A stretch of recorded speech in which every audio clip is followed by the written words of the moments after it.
Morning students. पिछले class में हम विचार किए थे कि जो इस गद्य भाग, जो कौन सी गद्य भाग, मेरा देश मेरी माँ, इस गद्य भाग के बारे में हम लोगों ने जो चर्चा की थी। और आगे हमारे सामने और एक विचार है, उसको जानने के पहले जो एक छोटा सा होमवर्क है, छोटा सा होमवर्क होम असाइनमेंट है, जो यही बहुत छोटा सा, ज्यादा तो नहीं है, जो कम से कम एक पेज के अंतर्गत ही होते हैं। जो देखो सर्वनाम जो है ना, जो ग्रामर कंटेंट, भाषा ज्ञान, इसको एक बार लिखना। और इसके साथ साथ यहाँ और एक छोटा सा जो होमवर्क है कि इस होमवर्क ये है कि जो बस ये अन्य वचन रूप लिखिए, जो क्वेश्चन नंबर 6 में, जो इसको पूरा करना, बस छोटा सा होमवर्क है, इसको लिखना।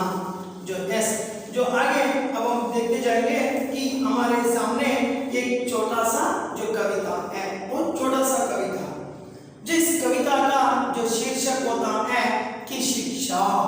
शिक्षा मतलब क्या है? एजुकेशन।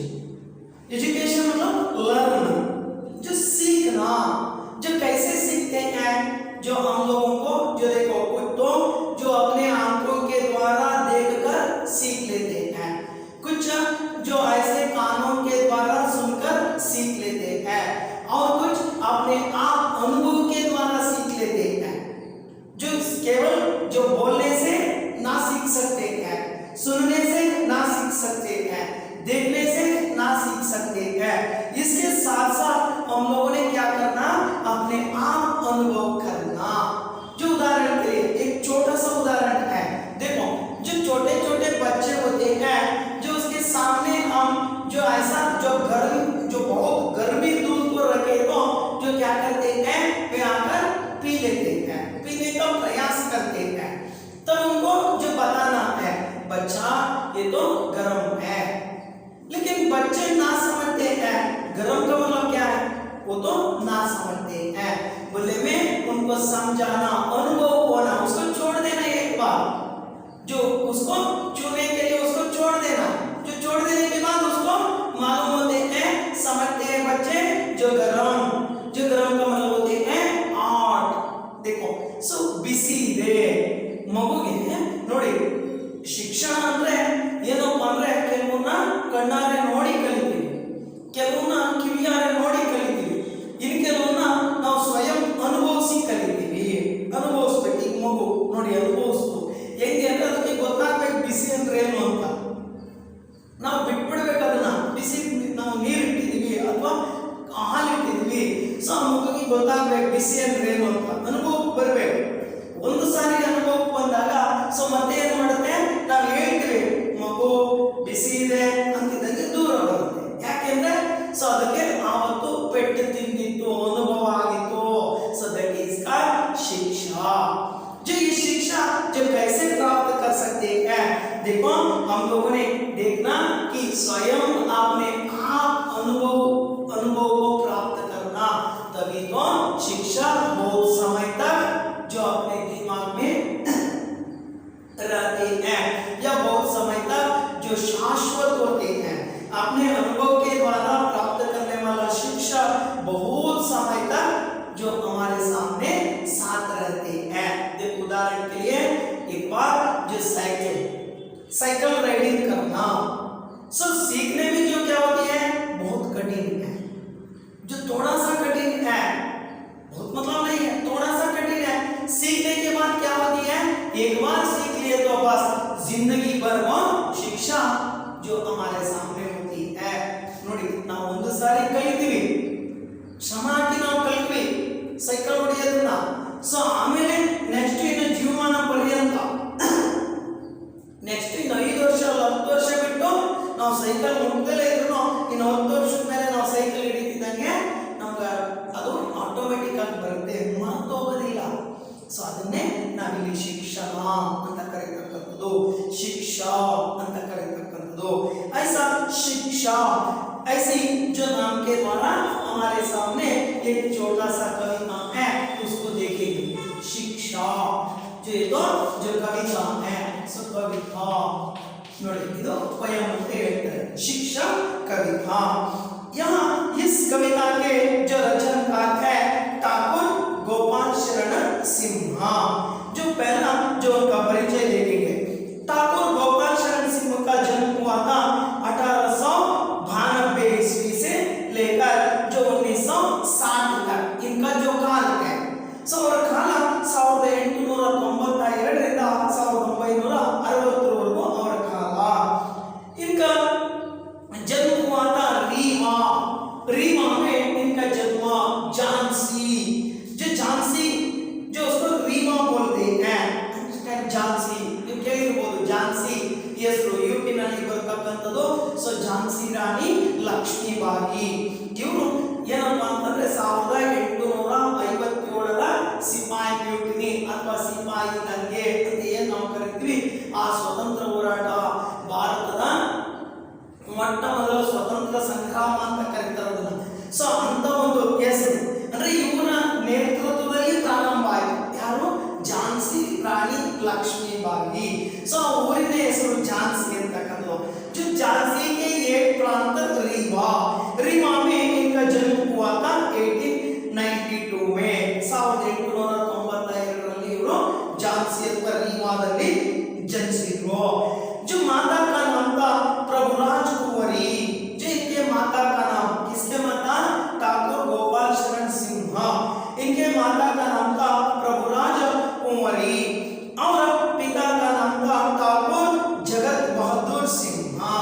जो इनके पिता ठाकुर बहादुर जगत बहादुर सिंह था। जो पिताजी जो संस्कृत के जो प्रखंड पंडित थे, इनके पिताजी संस्कृत के पंडित थे। संस्कृत के पंडित ನೋಡಿ ಇವರು ಸಂಸ್ಕೃತದ ಪ್ರಖಂಡ ಪಂಡಿತರು ಅಂತ ಹೇಳ್ತಾರೆ। ಪ್ರಖಂಡ ಮೀನ್ಸ್ क्या है? ಅದ್ಭುತವಾಗಿರತಕ್ಕಂತ ಎಲ್ಲವನ್ನೂ ಬಲ್ಲಂತ ದೊಡ್ಡ पंडितरागिದ್ರು, पंडित थे। जो पिताजी की देखरेख में, इनके पिताजी की देखरेख, देखरेख मीन्स क्या है? मार्गदर्शन। इनके पिताजी के मार्गदर्शन में सिंह की शिक्षा प्रारंभ हुई। जो इनके पिताजी के मार्गदर्शन से ही जो इनकी शिक्षा ठाकुर गोपाल शरण की सिंह की शिक्षा हुई थी ನೋಡಿ। ಸೊ ಅವರ ತಂದೆಯ ಮಾರ್ಗದರ್ಶನದಲ್ಲಿ ಇವರು ಶಿಕ್ಷಣವನ್ನು ಪಡೆದುಕೊಂಡಿದ್ರು।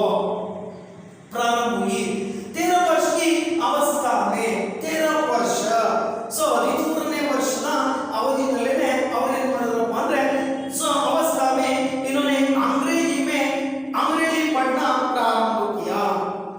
ನೋಡಿ ಅವತ್ತು 13ನೇ ವಯಸ್ಸಿನಲ್ಲಿ ಅವರು ಇಂಗ್ಲಿಷ್ ಓದೋದನ್ನ ಪ್ರಾರಂಭ ಮಾಡಿದ್ರು। ಆಶ್ಚರ್ಯ ಅನ್ಸುತ್ತೆ ನಮಗೆ, ಯಾಕಂದ್ರೆ ಆ ದಿನಗಳಲ್ಲಿ ಅಂದ್ರೆ 892 ಒಂದು ಅಪ್ರಾಕ್ಸಿಮೇಟ್ಲಿ 1905ನೇ ಇಸ್ವಿ ಅಥವಾ 6ನೇ ಇಸ್ವಿ ಇರಬಹುದು ಅಪ್ರಾಕ್ಸಿಮೇಟ್ಲಿ। ಆ ಏಜ್ಗೆ ಅವರು ತನ್ನ 13ನೇ ವಯಸ್ಸಿಗೆ ಇಂಗ್ಲಿಷ್ ಕಲಿಯೋದನ್ನ ಪ್ರಾರಂಭ ಮಾಡಿದ್ರು, ಓದೋದನ್ನ। ಅಂದ್ರೆ ಇವತ್ತಾದ್ರೆ ನಾವು ನೋಡ್ತೀವಿ ಹುಡ್ತಾ ಮಕ್ಕಳಿಗೆ ABCD ಕಲಿಸ್ತೀವಿ ನಾವು ಇಂಗ್ಲಿಷು, ಆದ್ರೆ ಆವತ್ತು ಇಂಗ್ಲಿಷ್ ಕಲಿಯೋದು ಅಂದ್ರೆ ಕಷ್ಟದ ಮಾತಿತ್ತು। ಸೊ ಯಾವುದೇ ವಿಧವಾದಂತ ನಮಗೆ ಮೆಟೀರಿಯಲ್ ಸೋರ್ಸು ಏನು ಇರಲಿಲ್ಲ, ಅರ್ಥ ಆಯ್ತಾ? ಸೊ ಆದ್ರೆ ಇವರು ತಂದೆಯ ಒಂದು ಸಂಸ್ಕೃತ ಆ ಭಾಷೆ ಟಚ್ ಇದ್ದಿದ್ರಿಂದ ಇವರಿಗೆ ಪುಸ್ತಕಗಳು ವೇಗವಾಗಿ ಸಿಕ್ತು ಅನ್ಸುತ್ತೆ। ಹಾಗಾಗಿ ತನ್ನ ಆ 13ನೇ ವಯಸ್ಸಿನಲ್ಲೇ ಇಂಗ್ಲಿಷ್ ಓದೋದನ್ನ ಪ್ರಾರಂಭ ಮಾಡಿದ್ರು। इसी समय उनके पिता का देहांत हुआ। ऐसी हालत में ही उनके पिता जो कौन है? पिता ठाकुर जगत बहादुर सिंह का निधन हुआ या देहांत हो गया। सो मैट्रिकुलेशन से आगे वे पढ़ ना सके, इन्हीं कारण से मैट्रिकुलेशन ನೋಡಿ ಮೆಟ್ರಿಕ್ಯುಲೇಷನ್ ಅಂತಂದ್ರೆ ಸೊ ಇವತ್ತು ನಾವೇನು ಹೇಳ್ತಾ ಇದ್ವಿ ಆಫ್ಟರ್ 10 ಅಥವಾ 10th ಸ್ಟ್ಯಾಂಡರ್ಡ್ ನಾವು ಮೆಟ್ರಿಕ್ಯುಲೇಷನ್ ಅಂತ ಕರಿತೀವಿ ಈಗ। ಸೊ ಅವತ್ತಿನ ಕೂಡ ಅವರು 7th ಗೆ ಮತ್ತೆ 10th ಗೆ ಎರಡಕ್ಕೂ ಕೂಡ ಮೆಟ್ರಿಕ್ಯುಲೇಷನ್ ಅನ್ನೋ ಒಂದು ಪದನ ಬಳಸ್ತಾ ಇದ್ರು ಅಂತ ನಾನು ಎಲ್ಲ ಒಂದು ಕಡೆ ಓದಿದ್ದೀನಿ, ಆಯ್ತಾ? ಸೊ ಹಂಗಾಗಿ ಮೆಟ್ರಿಕ್ಯುಲೇಷನ್ ವರೆಗೂ ಮಾತ್ರ ಅವ್ರು ಓದಲಿಕ್ಕೆ ಅನುಕೂಲ ಆಯಿತು, ಅಲ್ಲಿಂದ ಮುಂದಕ್ಕೆ ಓದಕ್ಕಾಗಲಿಲ್ಲ, ಯಾಕೆಂದ್ರೆ ತಂದೆಯ ನಿಧನದ ಕಾರಣದಿಂದ जो इनकी भाषा और जो भाषा सरल और बोलचाल इनकी भाषा।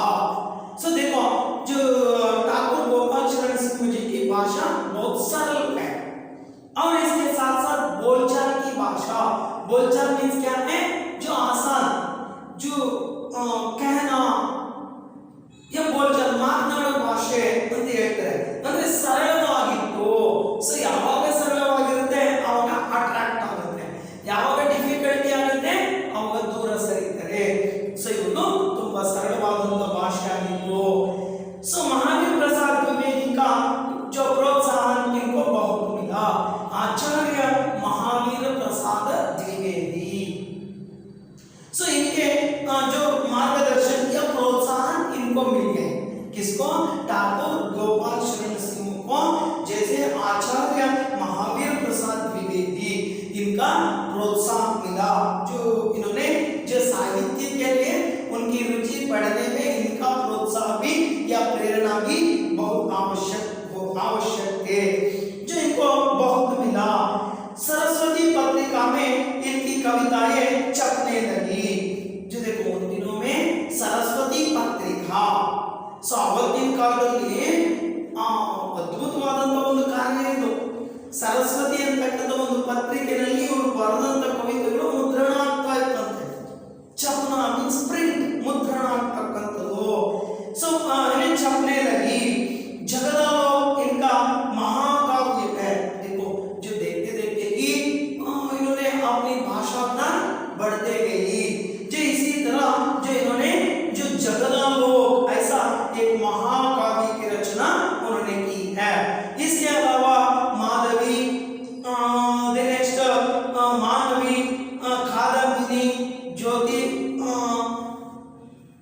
ज्योतिर्मती, संचिता, सुमन, विश्वगीता और धामिका इनके मुक्तक काव्य। सो काव्य के प्रकार देखो, महाकाव्य, मुक्तक काव्य, ऐसे जो काव्य जो उन्होंने रचना की है, जो बहुत सारे ग्रंथों को उन्होंने रचना की है। सो ग्रामिका और जगदालो इन दोनों कृतियों को उत्तर प्रदेश सरकार ने इनको पुरस्कार भी दिया है। राज्य स्तर की पुरस्कार इनको प्राप्त हो गए हैं। जो देखो जो प्रशस्ति, पुरस्कार, जो पुरस्कार के पीछे हम लोग ना दौड़ना है, बदले में पुरस्कार हमारे पीछे दौड़ना है। अंडरस्टैंड? अर्थ आಯ್ತಾ? ಪ್ರಶಸ್ತಿ ಅಥವಾ ಪುರಸ್ಕಾರಗಳನ್ನು ನಾವು ಹುಡುಕೊಂಡು ಹೋಗ್ತಕ್ಕಂಥದ್ದಲ್ಲ, ಆ ಪ್ರಶಸ್ತಿ ಪುರಸ್ಕಾರಗಳು ನಮ್ಮನ್ನು ಹುಡುಕೊಂಡು ಬರಬೇಕು। इस तरह जो इनको उत्तर प्रदेश सरकार द्वारा छोटे मोटे पुरस्कार भी प्राप्त हो गए हैं। उनमें से जो उनके जो ग्रामिका और जगदालो इस कृति के लिए ऐसे राज्य स्तर की पुरस्कार प्राप्त हो गए हैं। जो इतना इनका थोड़ा सा परिचय है और आगे हम देखते जाएंगे इस कविता का जो हिंट्स, जो कविता का संदेश जो क्या देना चाहते हैं, जो इस कविता के द्वारा जो बच्चे क्या सीख सकते हैं या बड़े लोगों को क्या संदेश प्राप्त होते हैं, यही विचार को इसके द्वारा हम देख सकते हैं। देखो इस कविता में कवि अनुभव के द्वारा शिक्षा प्राप्त करने के अनेक उदाहरण प्रस्तुत करते हैं। जिस कविता के द्वारा कवि अनुभव, मैंने पहले ही बताया, देखो ನಾನು ಇಂಟ್ರೊಡಕ್ಷನ್ ಮಾಡಬೇಕಾದ್ರೆ ನಿಮಗೆ ಹೇಳಿದೆ ಒಂದು ಅನುಭವ। ಸೊ ಒಂದು ನಾವು ಕಣ್ಣಾರೆ ನೋಡ್ತೀವಿ, ಈಗ ಕೆಲವೇಕೆ ಅಂದ್ರೆ ನಾವು ಕಣ್ಣಾರೆ ನೋಡ್ತಿದ್ದಾಗ ಕೆಲಸ ಮಾಡ್ತೀವಿ ನಾವು, ಅರ್ಥ ಆಯ್ತಾ? ಕಿವಿಯಾರೆ ನೋಡಿ ಯಾರೋ ಒಬ್ಬನ ನಾವು ಕೂಗ್ತೀವಿ, ನಾವು ಬಾಯಿ ಬಿಟ್ಟು ಕೂಗೋದಿಲ್ಲ, ಆಂಗಿಕವಾಗಿ ಸೈಗೆ ಮಾಡ್ತೀವಿ, ನಾವು ಸಂಜ್ಞೆ ಮಾಡ್ತೀವಿ, ಹಿಂಗೆ ನಾವು ಹಿಂಗೆ ಅಂದಾಗ ಸೊ ಅದು that is understood come here, ऐसे कहने से गो।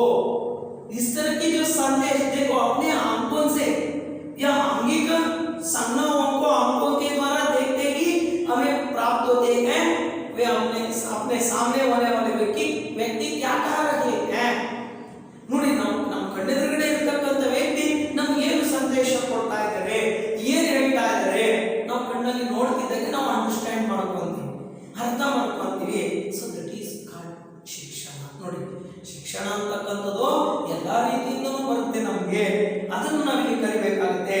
इस कविता में जो कवि अनुभव के द्वारा अपने अनुभव एक्सपीरियंस के द्वारा शिक्षा प्राप्त करने के ಶಿಕ್ಷಣವನ್ನು ಪಡೆಯತಕ್ಕಂತ ಅನೇಕ ಉದಾಹರಣೆ ಪ್ರಸ್ತುತ करते हैं ಹಲವಾರು एग्जांपल्स ನ ನಮ್ಮ ಮುಂದೆ ಇಟ್ಟಿದ್ದಾರೆ।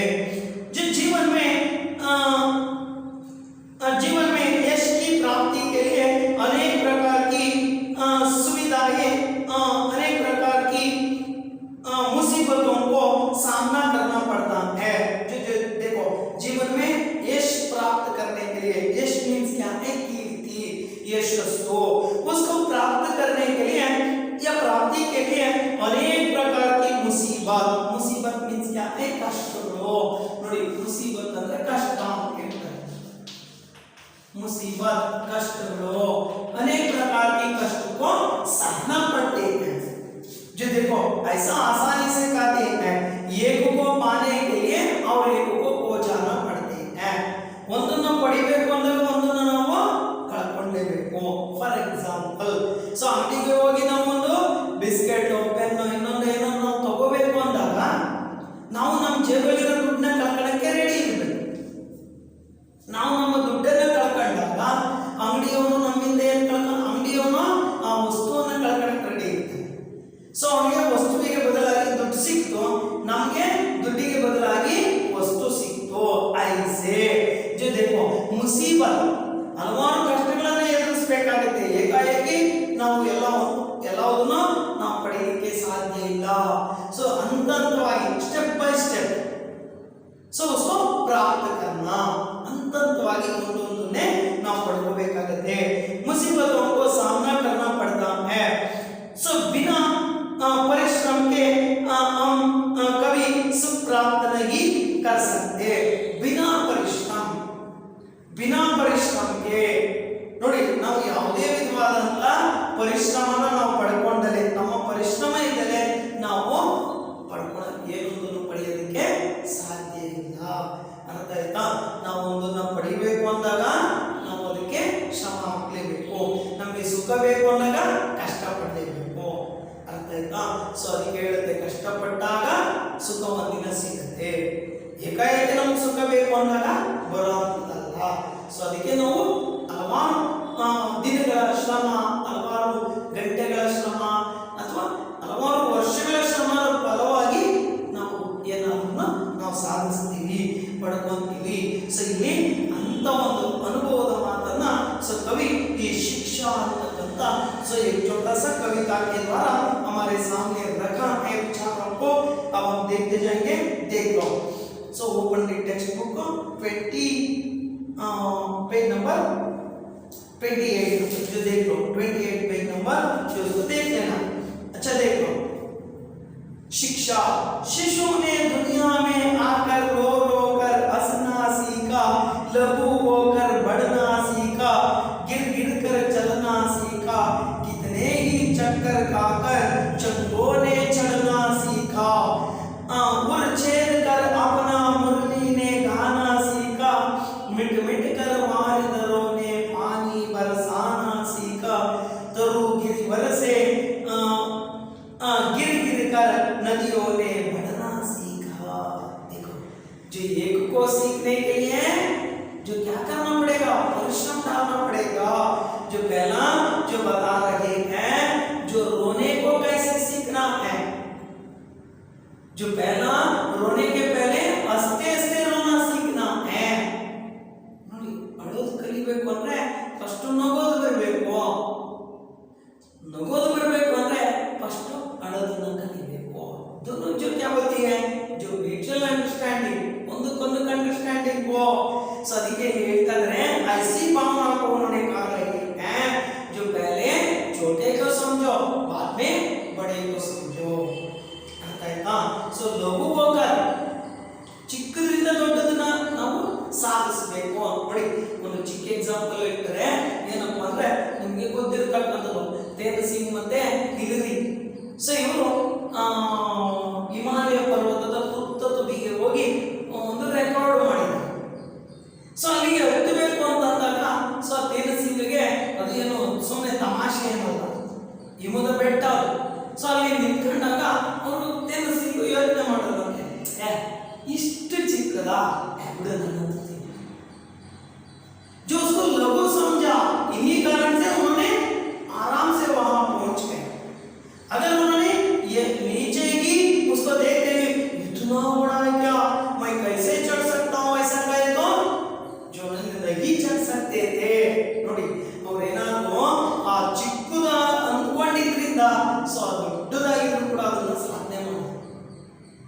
ಅಕಸ್ಮಾತ್ ಅವರೇನಾರ ಅದನ್ನ ದೊಡ್ಡದು ಅಂತ ಫಸ್ಟೇ ಅನ್ಕೊಂಡ್ಬಿಟ್ಟಿದ್ರೆ ಅರ್ಥಕ್ಕಾಗ್ತಾ ಇರಲಿಲ್ಲ ಅವ್ರ ಕೈಗೆ. ಸೊ ಅದಕ್ಕೆ ಹೇಳ್ತಾರೆ ಚಿಕ್ಕದ್ರಿಂದ ದೊಡ್ಡದನ್ನ ಕಲಿಬೇಕು. ಇದು ಒಂದು ಅಂಶನ ಅಲ್ಲಿ ತಿಳಿಸ್ತಾರೆ.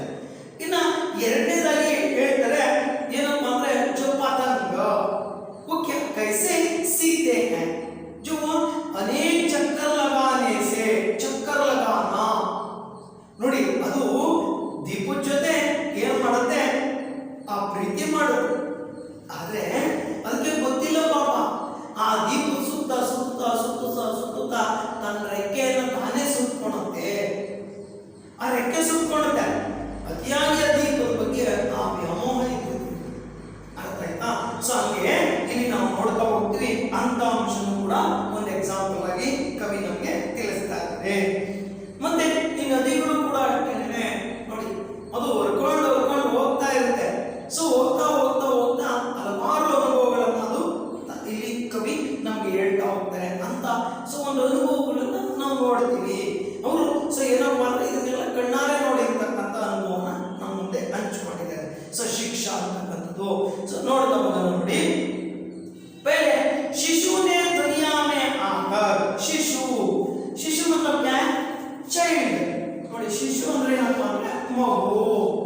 ಸೊ मगु ಹೆಂಗಳಿತು, शिशु ने जो कैसे देखो, शिशु ने दुनिया में आकर, दुनिया में संसार प्रपंच ನೋಡಿ, ಪ್ರಪಂಚಕ್ಕೆ ಬಂದಾಗ दुनिया ಅಂದ್ರೆ ಪ್ರಪಂಚ जगत्तु अर्थ है ना. सो प्रपंच शिशु ने इस संसार में आकर, दुनिया संसार, संसार में आकर, आकर मीन्स बंदागा, आकर जो क्या सीखा, हंसना कैसे सीखा वो बच्चे, हंसना नगोदो, नगोदने कवितो मगो हंसना नगो, हंसना नगो है ना. जो हंसना कैसे सीखा, जो देखो वो हंसना सीखने के लिए बार बार रोना पहले सीखा. ನೋಡಿ ಅಳೋದನ್ನ ಫಸ್ಟ್ ಕಲಿತು. ರೋ ಮೀನ್ಸ್ क्या है, रोना, रोना ಅಂದ್ರೆ ಅಳೋದು, रोना ಅಳೋದು ಆಯ್ತಾ. ಸೊ ಇದು ಅಪೋಸಿಟ್ ವರ್ಡ್ ಹಸ್ನಾ, जो इसके लिए अपोजिट वर्ड रोना. अंडरस्टैंड. जो रो रो कर हंसना सीखा, रो रो कर, रोते हुए बच्चे हंसना सीख लिया. ಅಳ್ತಾ ಅಳ್ತಾ ಅಳ್ತಾ ಅಳ್ತಾ ಅಳ್ತಾ ಪ್ರಾಕ್ಟೀಸ್ ಮಾಡೋದನ್ನ ಅದೇನ್ ಮಾಡ್ಕೋ, ನಗೋದನ್ನ ಕಲಿತು. ಪ್ರಪಂಚಕ್ಕೆ ಬಂದಾಗ ಅರ್ಥ ಆಯ್ತಾ. ಮಗು ಹಂಗೆ ನೋಡಿ ಅದು ಅಳೋದನ್ನ ಫಸ್ಟ್ ಕಲಿತು, ಆಮೇಲೆ ನಗುವನ್ನ ಕಲಿತು. ಹಂಗೆ ಜಗತ್ತು ಕೂಡ ಅಷ್ಟೇ. ಜಗತ್ತಿನಲ್ಲಿ ನಾವು ಕೂಡ ಅಷ್ಟೇ ಫಸ್ಟ್ ಕಷ್ಟವನ್ನು ನಾವು ಅನುಭವಿಸ್ಬೇಕು, ಆಮೇಲೆ ಸುಖನ ನಾವು ಬಯಸಬೇಕಾಗತ್ತೆ. ಅರ್ಥ ಆಯ್ತಾ. ಏಕದಮ್ ಒಂದೇ ಸಮ ಸುಖನೇ ಇದ್ರು ಮನುಷ್ಯ ಬದುಕಕ್ಕಾಗಲ್ಲ, ಏಕದಮ್ ಒಂದೇ ಸಮ ಕಷ್ಟ ಇದ್ರು ಬದುಕಕ್ಕಾಗಲ್ಲ. ಸೊ ಒಂದ್ ಸ್ವಲ್ಪ ಕಷ್ಟ, ಒಂದ್ ಸ್ವಲ್ಪ ಸುಖ, ಒಂದ್ ಸ್ವಲ್ಪ ಸುಖ, ಒಂದ್ ಸ್ವಲ್ಪ ಕಷ್ಟ, ಒಂದ್ ಸ್ವಲ್ಪ ಕಷ್ಟ, ಒಂದ್ ಸ್ವಲ್ಪ ಸುಖ. इस तरह जो ऑल्टरनेट ऑल्टरनेट ऑल्टरनेट ऐसे जाना चाहिए. रो रो कर हंसना सीखा, सीखा मीन्स क्या है, लर्न, कलियोದು, सीखना, सीखना ಅಂದ್ರೆ ಕಲಿತಕ್ಕಂಥದ್ದು, सीखना ಕಲಿಯುವುದು, लर्न. हंसना जो सीखा, रोते हुए हंसने की कला को बच्चे सीख लिया. और इसके बाद लघु होकर बढ़ना सीखा. लघु मीन्स क्या है, छोटा. लघु ಅಂದ್ರೆ ಯಾವುದು, छोटा.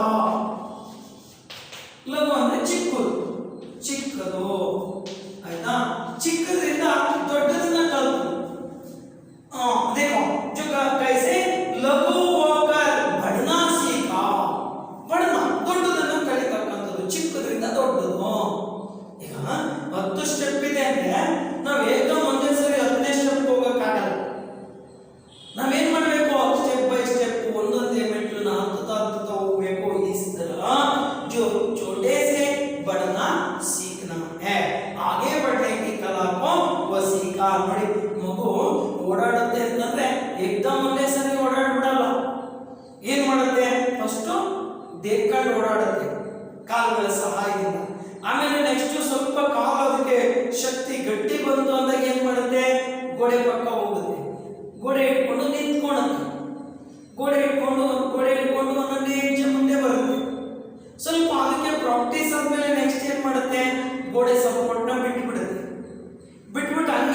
ನಿಂತ್ಕೊಳ್ಳೋ ಪ್ರಾಕ್ಟೀಸ್ ಮಾಡುತ್ತೆ, ಬೀಳುತ್ತೆ ಹೇಳುತ್ತೆ, ಬೀಳುತ್ತೆ ಹೇಳುತ್ತೆ.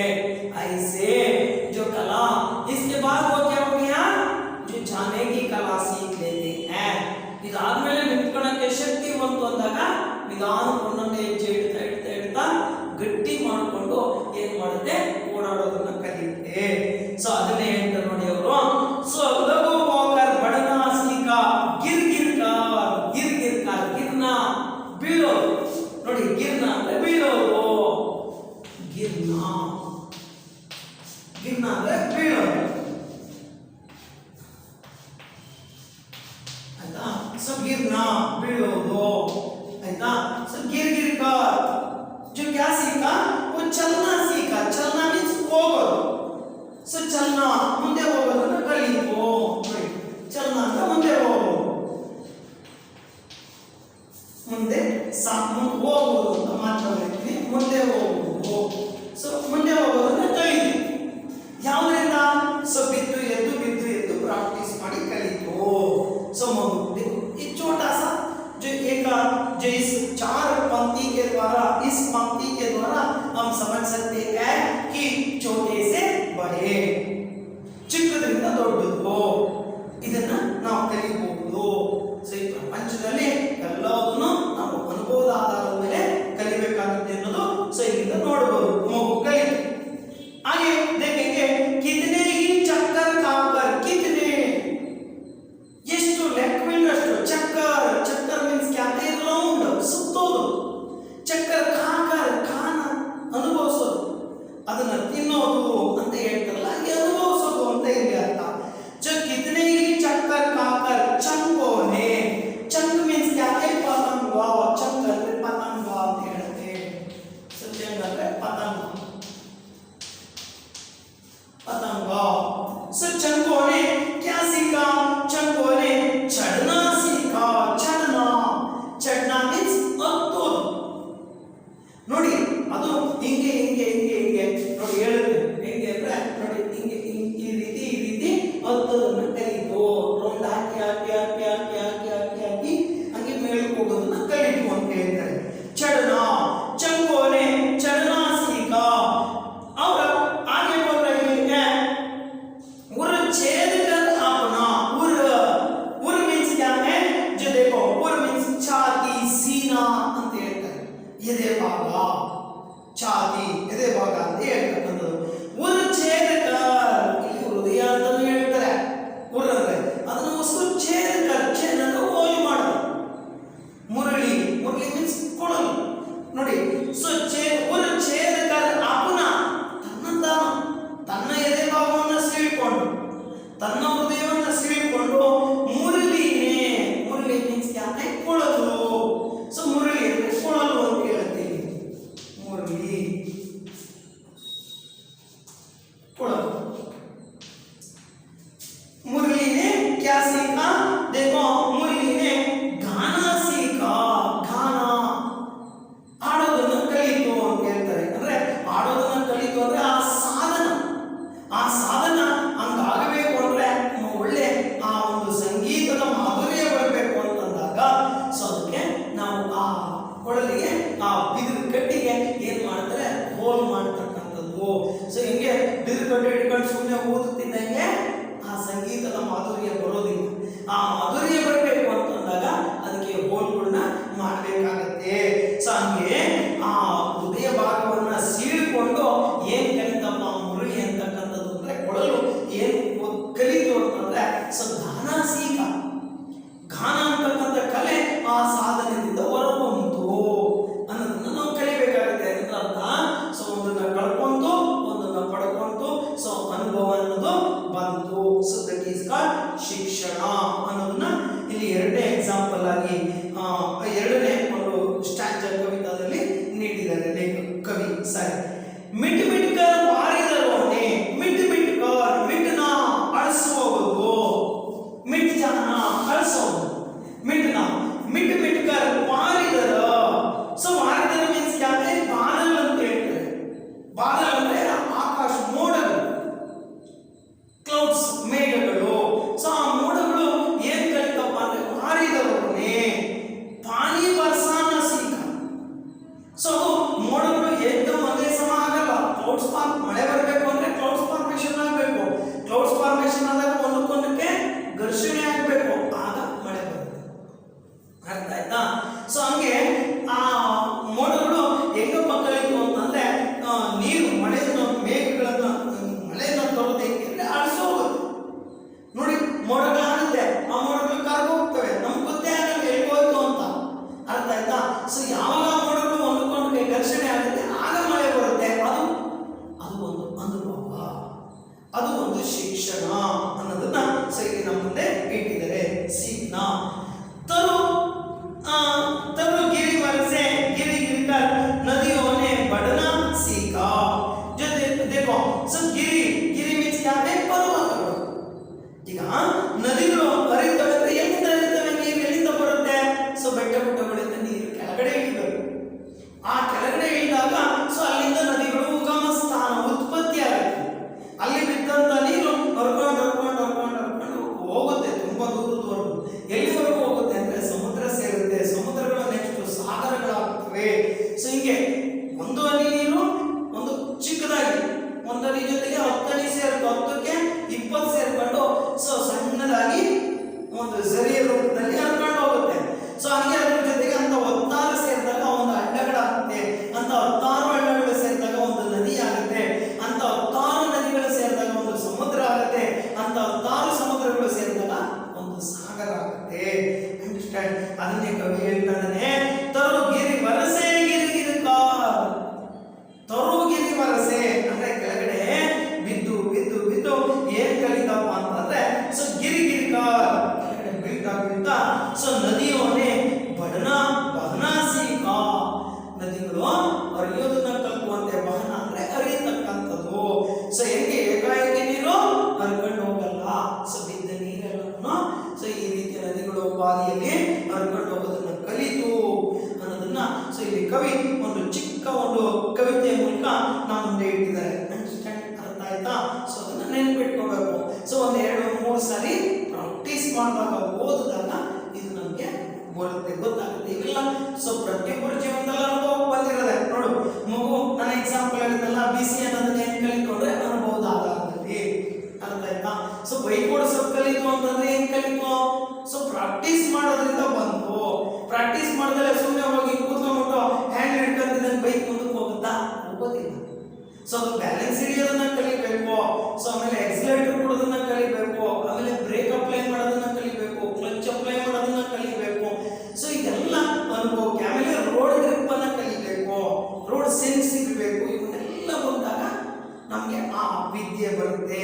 ಸೊ ಹಂಗೆ ಅನುಭವಗಳು, ನಮ್ಮ ಅನುಭವನೇ ನಮಗೆ ದೊಡ್ಡ ಶಿಕ್ಷಣ ಅನ್ನೋದನ್ನ ಸೊ ಈ ಕವಿ ಈ ಒಂದು ಚಿಕ್ಕ ಕವಿತೆ ಮೂಲಕ ಮಕ್ಕಳಿಗೆ ತಿಳಿಸುವಂತ ಪ್ರಯತ್ನ ಮಾಡಿದ್ದಾರೆ. ಅಂಡರ್ಸ್ಟ್ಯಾಂಡ್? ಸೊ ಮತ್ತೊಮ್ಮೆ ಓದ್ತೀನಿ, ನೋಡ್ಕೊಳ್ಳಿ. ಶಿಶುನೇ ದುನಿಯಾ ಮೇ ಆಕರ್ ರೋ ರೋ ಕರ್ ಹಸ್ನಾ ಸೀಖಾ. रो रो कर हंसना सीखा, लघु होकर बढ़ना सीखा, गिर गिर कर चलना सीखा, कितने ही चक्कर खाकर चंकों ने चढ़ना सीखा, मुरझेद कर अपना मुरली ने गाना सीखा, मिट मिट कर वारिंदरों ने पानी बरसाना सीखा, तो गिर बरसे गिर गिर कर नदियों ने बहना सीखा. सीख सकते हैं जो एक को अपने अनुभव के द्वारा सीखना और एक को अपने आंखों के देखकर सीखना और एक को सुनकर सीखना. ಅಂದ್ರೆ ಎಲ್ಲವನ್ನೂ ನಾವು ಕೇಳಿಸ್ಕೊಂಡೇ ಕಲಿಯಕ್ಕಾಗಲ್ಲ, ನೋಡ್ಕೊಂಡೇ ಕಲಿಯಕ್ಕಾಗಲ್ಲ, ಇನ್ನೊಬ್ಬರ ಹತ್ರ ಹೇಳಿಸ್ಕೊಂಡೇ ಕಲಿಯಕ್ಕಾಗಲ್ಲ.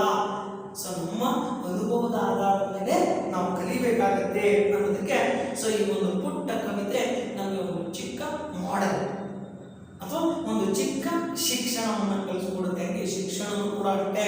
ಸೊ ಪುಸ್ತಕ ನೋಡ್ತಿದ್ದಾಗೆ ಬಂದ್ಬಿಡಲ್ಲ, ಅದನ್ನ ನಾವು ಓದಬೇಕು. ಅದಕ್ಕೆ ಹೇಳ್ತಾರೆ ಏನಪ್ಪಾ ಅಂದ್ರೆ ಪುಸ್ತಕದ ಮುಂದೆ ನಾವು ಒಂದು ಸಾರಿ ತಲೆ ತಗ್ಸೋದನ್ನ ಕಲ್ತ್ರೆ ಸೊ ನಾವು ಆಮೇಲೆ ಪುಸ್ತಕ ಏನು ಮಾಡುತ್ತೆ ಅಂದ್ರೆ ನಮ್ಮನ್ನ ತಲೆ ಎತ್ತಿ ಮೇಲೆ ರೀತಿ ಮಾಡುತ್ತೆ ಅಂತ ಒಂದು ಮಾತು ಹೇಳ್ತಾರೆ. ಅಂಡರ್ಸ್ಟ್ಯಾಂಡ್? ಅಂದ್ರೆ ನಾವು ಫಸ್ಟ್ ವಿದ್ಯಾಭ್ಯಾಸ ನಮಗೆ ಬೇಕು ಅಂದಾಗ, ನಾವು ಕಲಿಬೇಕು ಅಂದಾಗ ನಾವೇನು ಮಾಡಬೇಕು? ಅದಕ್ಕೆ ತಕ್ಕನಾದಂಥ ಶ್ರಮ ಪರಿಶ್ರಮ ಏನಾಗಿದೆ ಸೊ ಈ ಒಂದು ಕವಿತೆಯ ಒಂದು ಪ್ರಮುಖ ಸಾರಾಂಶ ಎಂಡ್ಸ್ ಅದನ್ನ ನಾವು ತಿಳ್ಕೊಂಡಿರ್ಬೇಕು. ಸೊ ಇದು ನೋಡೋಣ, ಬಹುಶಃ ಇದು ಮೆಮೊರೈಸೇಷನ್ಗೆ ಕೊಟ್ಟಿದ್ದಾರೆ. ಸೊ इस कविता का अंतिम 4 पंक्तियां कंठस्थ कीजिए. 11th पेज ನಲ್ಲಿದೆ ನೋಡಿ. ಸೊ कंठस्थ कीजिए ಅಂದ್ರೆ कंठस्थ ಮೀನ್ಸ್ क्या है ಮೆಮೊರೈಸೇಷನ್. ಸೊ ಯಾವುದು ಲಾಸ್ಟ್ ಸ್ಟ್ಯಾಂಜ ಒಂದನ್ನ ಮೆಮೊರೈಸ್ ಮಾಡಿ ಅಂತ ಕೊಟ್ಟಿದ್ದಾರೆ. इस कविता की अंतिम 4 पंक्तियां कंठस्थ कीजिए ಅಂತ ಕೊಟ್ಟಿದ್ದಾರೆ. ಸೊ ಅದನ್ನ ನೀವು ಪ್ರಾಕ್ಟೀಸ್ ಮಾಡಬೇಕಾಗುತ್ತೆ. ಅರ್ಥ ಆಯ್ತಾ? ಸೊ ನೆಕ್ಸ್ಟ್ ಇದ್ರ ಜೊತೆಗೆ ನೋಡಿ ಇಲ್ಲಿ ಚಿಕ್ಕ ಪುಟ್ಟ ಎಕ್ಸಾಂಪಲ್ಸ್ ಇರ್ತವೆ. ಸೊ ಅಂತವನ್ನೆಲ್ಲ ಗ್ರಾಮರ್ ಕಂಟೆಂಟ್ಸ್ ಏನಿದೆ ಸೊ ಅದಷ್ಟನ್ನು ಕೂಡ ನೀವು ಪ್ರಾಕ್ಟೀಸ್ ಮಾಡಬೇಕು. ಸೊ ಮಾಡಿ ಅದನ್ನು ಒಮ್ಮೆ ಬರೆದಾಗ ನಮಗೆ ಬರುತ್ತೆ. ಸೊ ನೋಡೋಣ ನೆಕ್ಸ್ಟ್ ಕ್ಲಾಸ್ ಅಲ್ಲಿ. ಸೊ ಇಲ್ಲಿ ಪೂರಕ ವಾಚನ ಒಂದು ಇನ್ನೊಂದು